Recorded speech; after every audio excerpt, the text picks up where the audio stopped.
Halo, apa kabar? Assalamualaikum warahmatullahi wabarakatuh.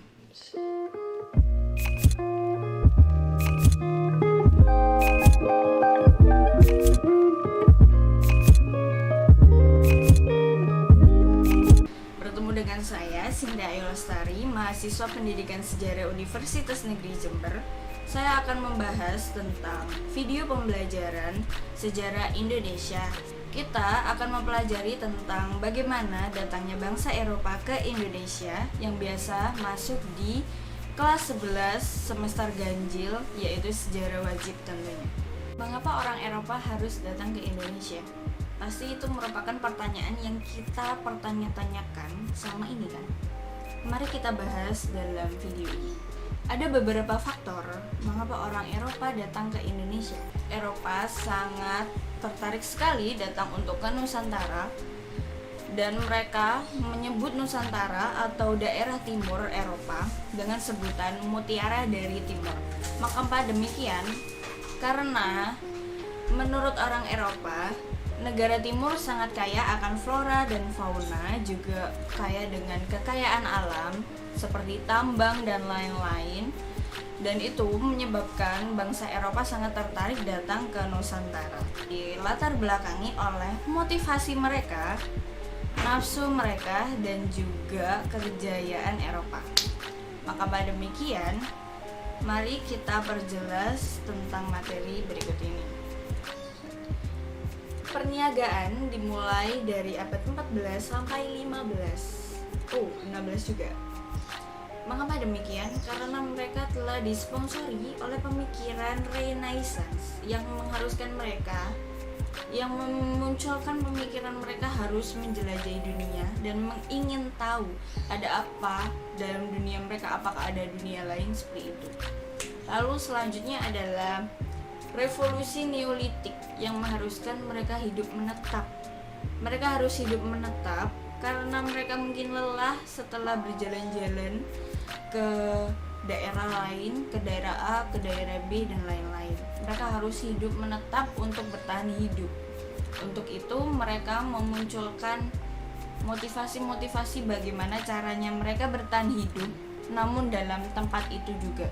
Biasanya kalau nomaden berpindah-pindah itu, mereka pindah untuk mendapatkan sesuatu hal yang baru. Seperti di daerah A mungkin mereka kedinginan, mereka pindah ke daerah B untuk mencari kehangatan dan juga makanan. Setelah itu, karena mereka hidupnya menetap, mereka pasti memiliki ciri khas dalam setiap kota atau setiap kelompok masyarakatnya. Seperti kelompok masyarakat A yang memiliki spesifikasi semua warganya merupakan petani atau suka menanam.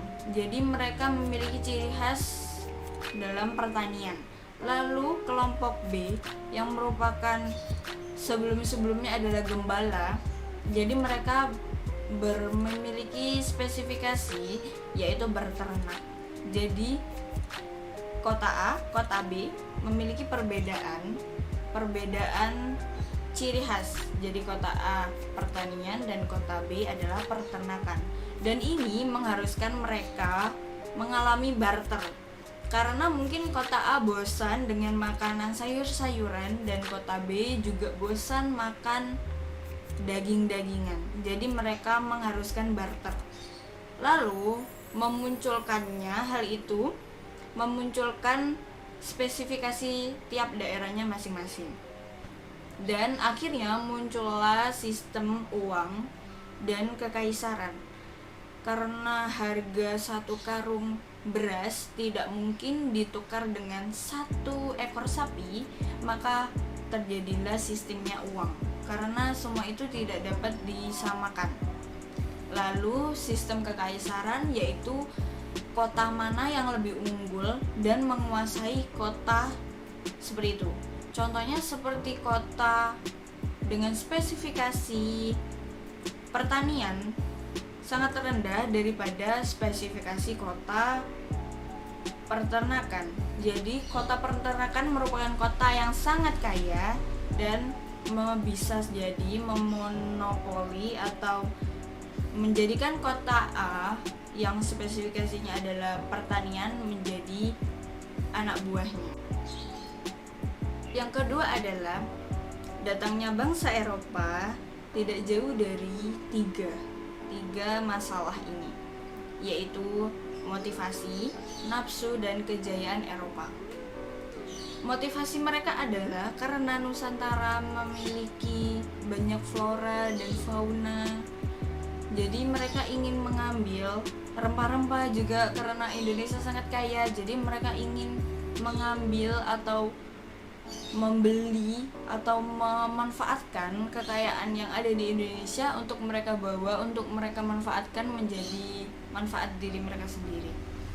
Lalu nafsu, mereka juga ingin menguasai Indonesia karena Indonesia sangat kaya, Nusantara terutama dulu.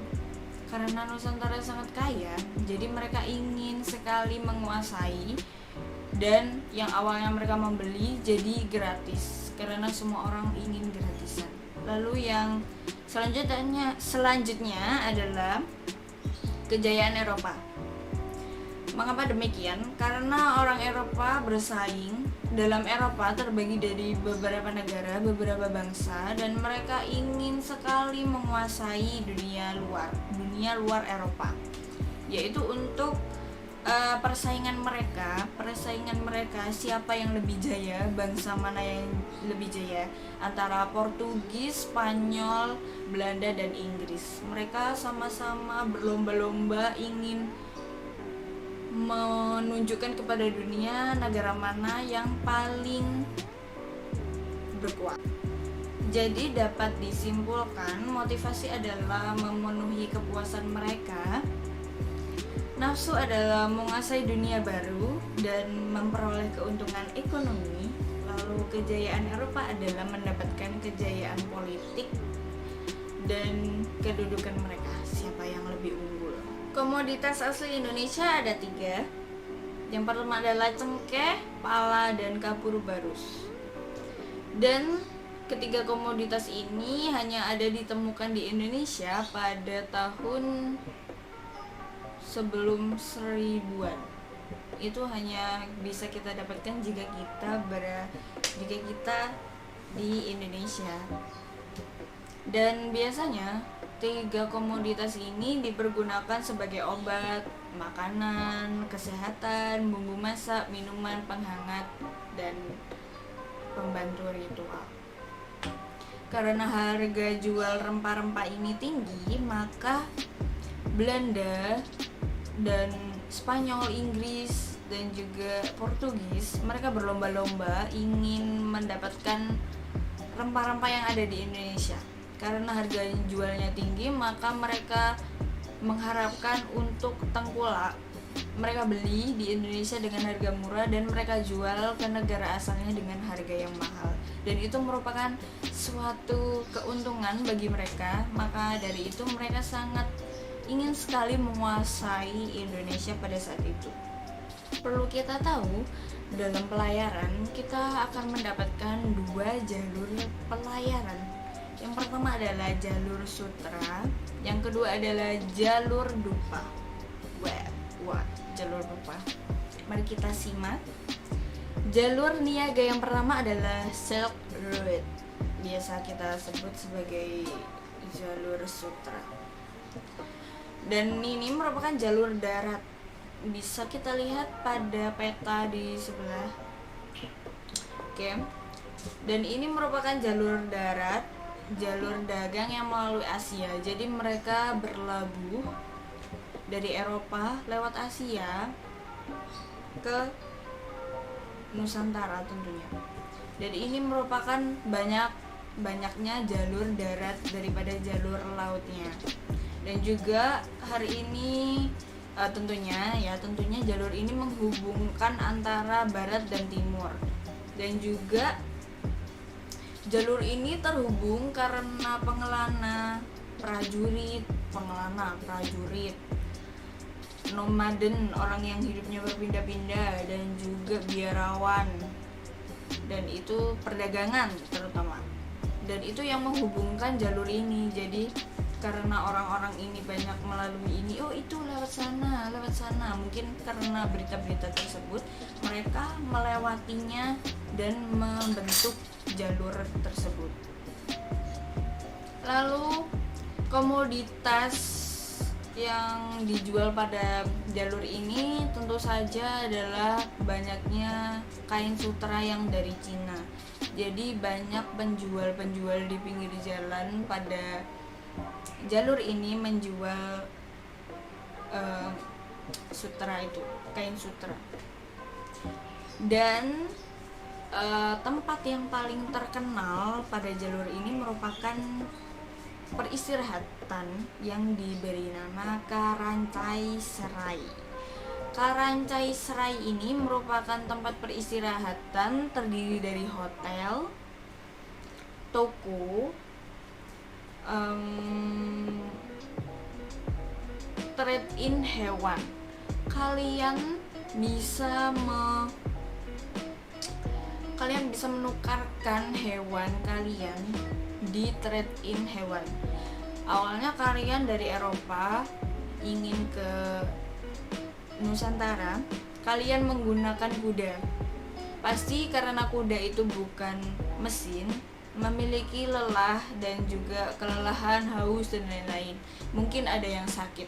Di trade in hewan ini kalian bisa menukarkan hewan kalian dengan hewan yang lebih fresh dan lebih kuat daripada hewan yang kalian bawa sebelumnya. Jadi bisa menukarkan hewan, jual beli hewan juga bisa.